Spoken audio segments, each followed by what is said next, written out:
The morning air smelled of hay and rain when Clara stepped off the wagon, clutching the thin shawl around her shoulders. Her shoes were worn from miles of walking, and the hem of her faded dress brushed against the muddy ground as she stared at the vast stretch of the Miller ranch. She had heard the rancher was hiring someone to clean the old barn. Just that. Nothing more, but work was work, and her 2 little boys needed food.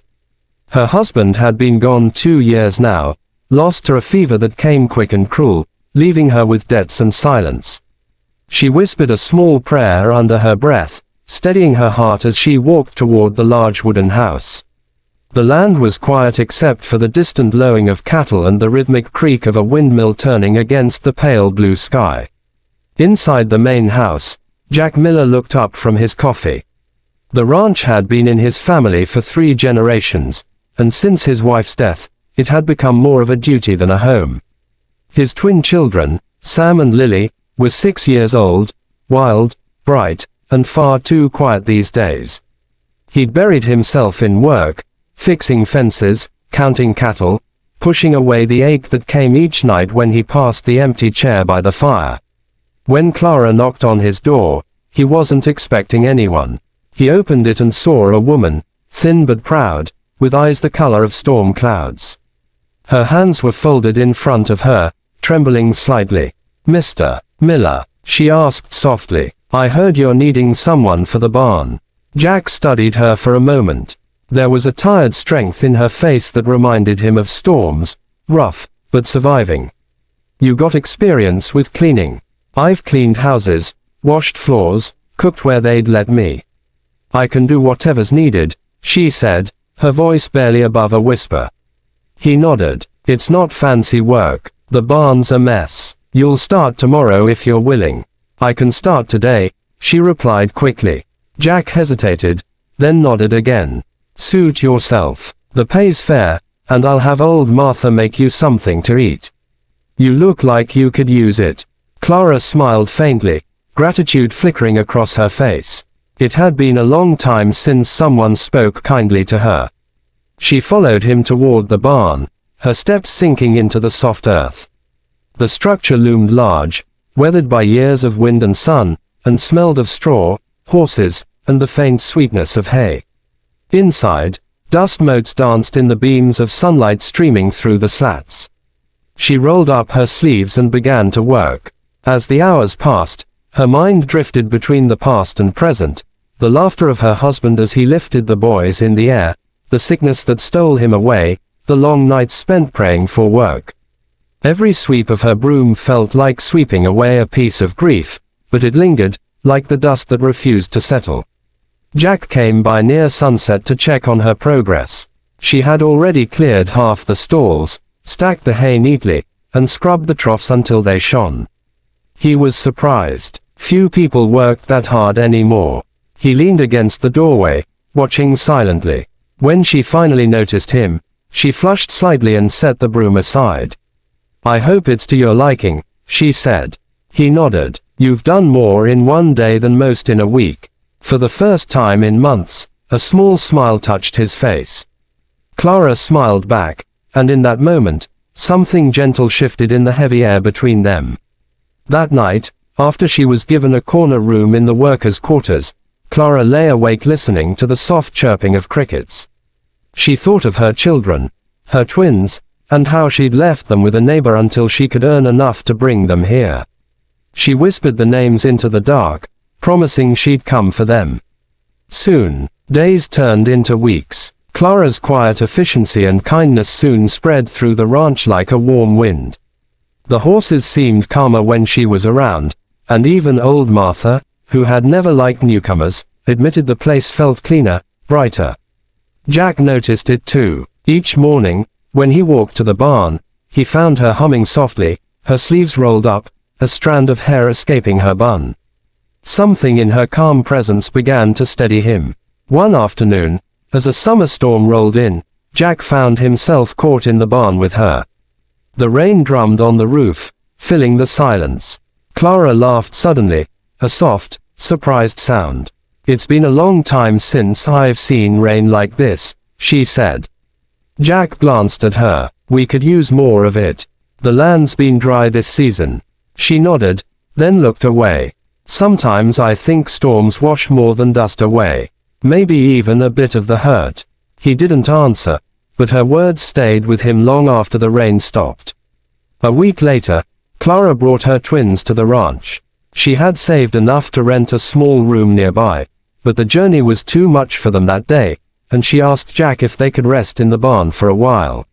He agreed, though something tugged at his heart as he saw the two small faces, so much like his own children had been before loss dimmed their laughter. When he returned that evening, he found a sight that made him stop in his tracks. The barn was quiet, the sun dipping low, painting everything in gold. There, in the soft pile of hay, Clara sat with the two children curled against her, their heads resting on her arms. Her eyes were closed, exhaustion and peace blending on her face. For a long moment, Jack simply stood there, the sound of their breathing mingling with the rustle of hay. He realized how long it had been since the barn felt alive, since laughter and warmth filled it. The twins stirred, one of them murmuring something in his sleep, and Clara instinctively drew them closer. Something in that small gesture broke through the walls Jack had built around his heart. He stepped closer, quietly, almost afraid to disturb the fragile peace before him. Clara opened her eyes slowly and looked up, startled. "I'm sorry, Mr. Miller," she whispered. "They were tired. I didn't mean." He shook his head gently. "Don't apologize." His voice was rough. "You can stay. Let them sleep." She watched him for a moment, uncertain, then nodded. The silence stretched between them, filled not with awkwardness but with something deeper, unspoken. When he finally turned to leave, his heart felt strangely lighter. That night, he stood by the window, watching the stars scatter across the dark sky. Somewhere in the barn, a poor widow and her children slept peacefully, and for the first time since his wife's passing, Jack felt that the world might still hold grace. But the peace would not last long. Life, as he knew too well, had its way of testing every fragile happiness. The dawn came quiet after a long night of rain, and Clara awoke with the first light spilling through the barn's cracks. The twins were still curled against her, warm and breathing softly, and she smiled faintly, smoothing a lock of hair from their faces. For the first time in years, she felt something she had forgotten existed: safety. When she stepped outside later, the air was washed clean, and Jack Miller was already in the fields, his shirt damp with sweat and the early mist. He lifted his head when he saw her, and for a long moment neither spoke. Something had changed between them, quiet and fragile, but real. The days that followed carried a rhythm of small miracles. Clara's children and Jack's twins became inseparable, their laughter echoing across the ranch like music. Clara cooked in the kitchen sometimes, helped in the garden, and always, she sang softly when she worked, her voice carrying over the fences. The ranch that had once felt like a tomb of memories began to breathe again. Yet even as the sun shone brighter, shadows stirred. One afternoon, a man rode in from town, tall, hard-eyed, with a sheriff's star pinned to his vest. He asked for Clara. Jack's jaw tightened as the man spoke of unpaid debts left by her late husband, of a landlord who claimed she'd abandoned his property owing months of rent. Clara stood pale and silent, her hands gripping her apron. "I never ran," she said quietly. "I sent word I'd pay what I owed. I just needed time." The sheriff, though not unkind, was firm. "Time runs short, ma'am. The papers are signed." Jack stepped forward then, his voice low but steady. "How much?" The man looked at him, surprised. Jack didn't wait for an answer before reaching for his wallet, pulling out what he had. "Whatever it is, I'll settle it." Clara's eyes filled with tears, and she shook her head. "No, Mr. Miller, I can't let you." But he interrupted softly. "Clara, you already have. You brought life back here. You saved my children from silence. Let me do this." The sheriff took the money, nodded, and left without another word. When the dust settled, Clara stood trembling. "Why would you do that?" she asked. Jack's gaze met hers, and something deep flickered between them. Because no one should fight the world alone. She wanted to speak but couldn't. Her heart beat wildly, and in the silence, the truth neither dared to say hung in the air like sunlight through rain. Days turned into weeks again, and the bond between them grew quiet and strong, built of shared glances, laughter of children, and evenings by the fire. But Clara's past still haunted her. She felt unworthy of the peace she'd found. One evening, after tucking the children into bed, she stood in the barn doorway, watching the stars. Jack came up behind her, his voice low. "You think too much when the stars come out," he said with a small smile. She laughed softly. "Maybe I'm just afraid to hope." "Hope's a good thing to fear," he replied, stepping closer. "Means it still matters." She turned toward him, eyes glistening. "You've given me more than hope, Jack. You gave me a home when I had nothing." He reached out, hesitated, then took her hand. "And you gave me a reason to start living again." The space between them closed, and for the first time in years, Clara felt the warmth of being seen, not as a widow or a worker, but as a woman who still had love left to give. Their lips met softly, a promise rather than a question. But the world, even kind, had its trials. That winter, a storm swept across the valley, fierce and merciless. The river flooded, and the cattle were at risk. Jack and his men fought the wind and rain through the night, struggling to save what they could. Clara helped where she could, wrapping blankets around the children, lighting lamps, keeping faith. When Jack finally returned at dawn, soaked and exhausted, she ran to him, tears mixing with rain. "I thought I'd lost you," she whispered. He smiled weakly. "Takes more than a storm to chase me off." He stumbled then, and she caught him, holding him as tightly as she had once held her own children in fear. In that moment, she knew, home wasn't a place or a roof or a name on a deed. It was this. It was love that stood against every storm. When spring came, the ranch bloomed brighter than before. The fields greened, the barn was full of life again, and laughter never left the air. One golden afternoon, Jack gathered everyone under the great oak by the house. Clara stood there, unsure why, until he cleared his throat, awkward but smiling.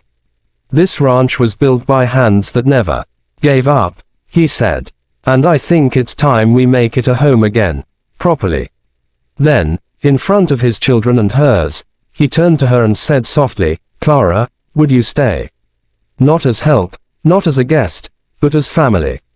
For a heartbeat, she couldn't speak. The children cheered before she even answered, and when she finally nodded through tears, the sound of joy filled the air like bells. They were married under that same oak tree a week later.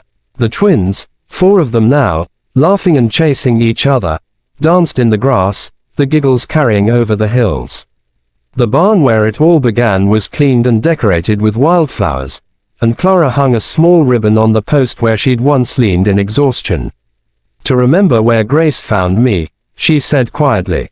Jack came up behind her, slipping an arm around her waist. "And where I found you," he added. The sun set over the fields, painting the sky in amber and rose, and for the first time in a long time, both their hearts were whole. The poor widow who had come only to clean had instead mended a broken ranch, a grieving father, and her own wounded soul. Sometimes love doesn't arrive with fanfare. It slips quietly into a barn, cradling sleeping children, and waits for you to notice. And when you do, it changes everything. If you liked this story and want more heart-touching Western love tales like this one, don't forget to subscribe to the channel, hit the like button, and share it with someone who still believes in second chances and love that heals. Red Heart.